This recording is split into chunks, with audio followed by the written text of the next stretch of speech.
Alright, at i-update natin yung ating Winner X.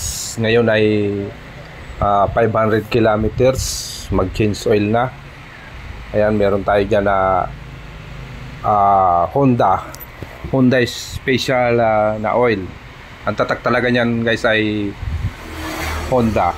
Ayun, ang laman niyan ay 1.2 liters. Ayan, at ipapakita ko sa inyo guys yung update natin doon sa mga simpleng accessories na kinabit natin. Kasi ito'y modelo, wala pang gaanong accessories. Yung mga simpleng accessories lang ang ipapakita ko sa inyo. Yung mga kinabit ko gaya ng engine cover, saka yung GB box. Ayan, at dadagdagan natin yan ng accessories. Yan, nilagyan natin yan para hindi gaanong magasgas yung sun visor nya.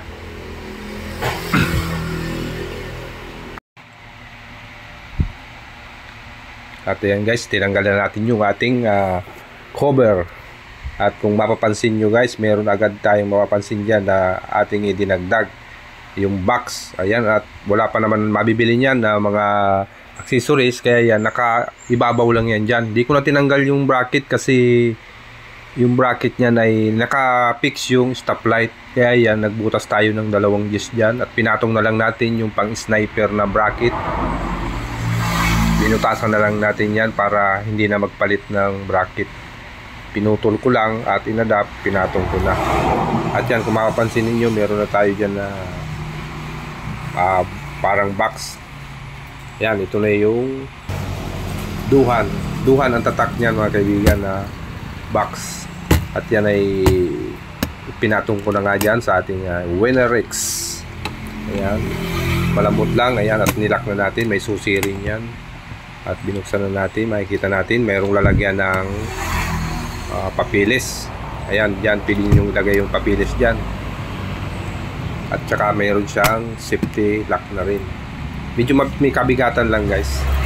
At ito na nga guys, at inadapt na natin yung ating Moto box. Ayan, yung tatak na Moto Wolf. Ayan, meron siyang sticker, didikit natin. Linisan muna natin yung cover, tapos bago natin siya idikit yung sticker. Meron naman sa manual, makikita natin. Ayan, para hindi siya galaw ng galaw. Ayan, pwede natin lagyan ng cellphone. Waterproof yan guys. Meron siyang kasamang cover na para hindi mabasa yung mga gamit. Yan, sa ibabaw na yan lalagyan ng cellphone. At malambot lang yung zipper nya, napakaganda. Fit na fit siya sa Winner X. Yan guys, order ninyo sa Shopee ko lang yung order mga kaibigan. At ito, dinungaw natin yung engine cover. Winner X talaga siya, original Winner X. Plastic lang yung kinuha ko. Ayan. At nagpa-decals tayo, sticker, Winner X sticker. Nagpa-symbol tayo niyan, back to back na yan. At yung engine cover natin, yung sa radiator, meron na rin. Nilagyan na natin, meron na ding dumating sa Shopee. Ayan, naka-mounting. Sukat na sukat guys yan dyan. Wala tayong gagalawin dyan na ibang mga flarings. At ayan na nga, makikita ninyo, nakapatong lang yan. At binutas ko yan dyan kasi wala tayong makuha na pang Winner X na bracket. Ayan, meron din yung likod, pinestikeran na rin natin yan. At dumating na rin guys yung plate number natin yan, temporary plate number, dahil ito ay mag 3 months na. Ayan, kinuha natin.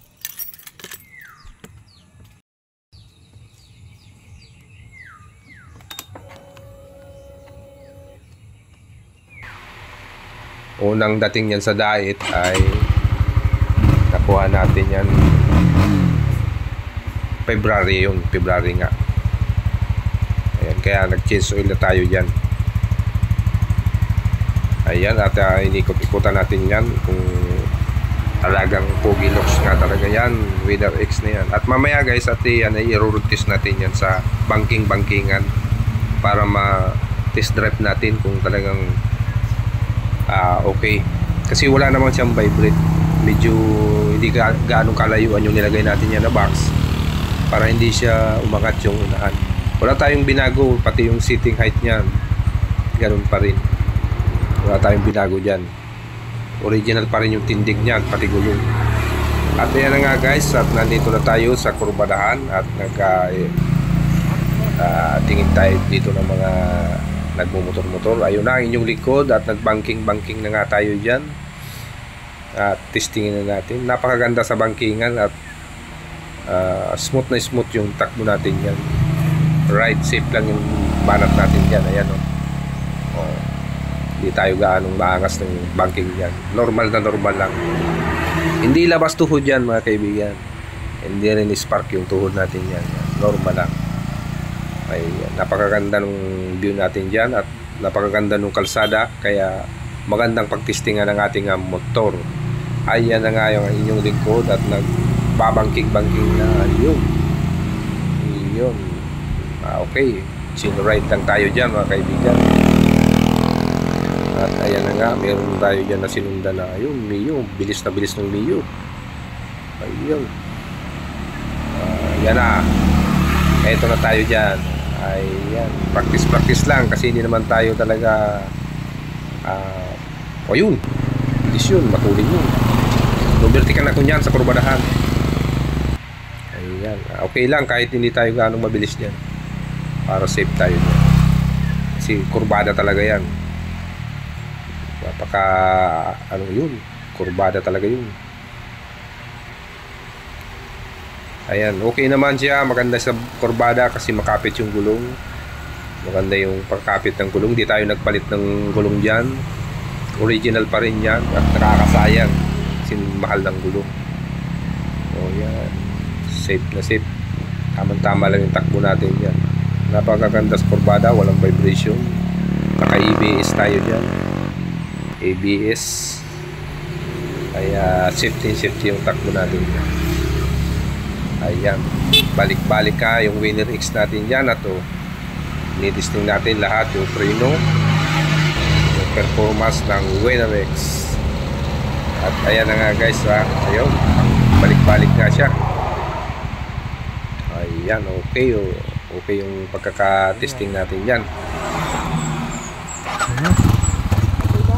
Yo.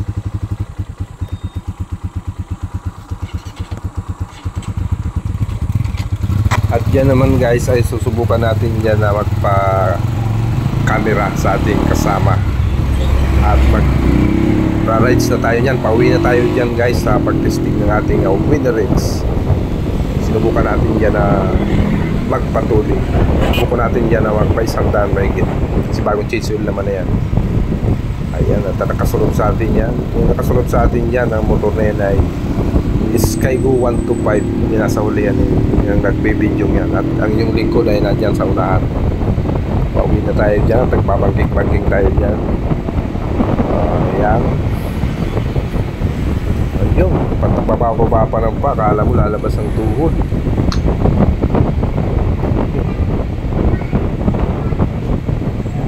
Ayun, kurbada na naman. Chill ride lang tayo dyan mga kaibigan, no? Ayan, lumabawa pa, kala mo riders talaga, naks ng pitik-pitik ng kambyo. Kala mo talagang tunay na rider. Ang hawak naman yan ay puro gabi. At ayan na nga, nagpanibagong seating at tayo naman ang nag-camera dun sa Skygo. Ayan, karirahin natin yung Skygo. At ayan na nga, tinisting natin yung performance ng diretsuhan naman to mga kaibigan. Diretsuhan naman yan. Pauwi na tayo dyan mga kaibigan. Ayan, in-overtake ka na agad. Ayan.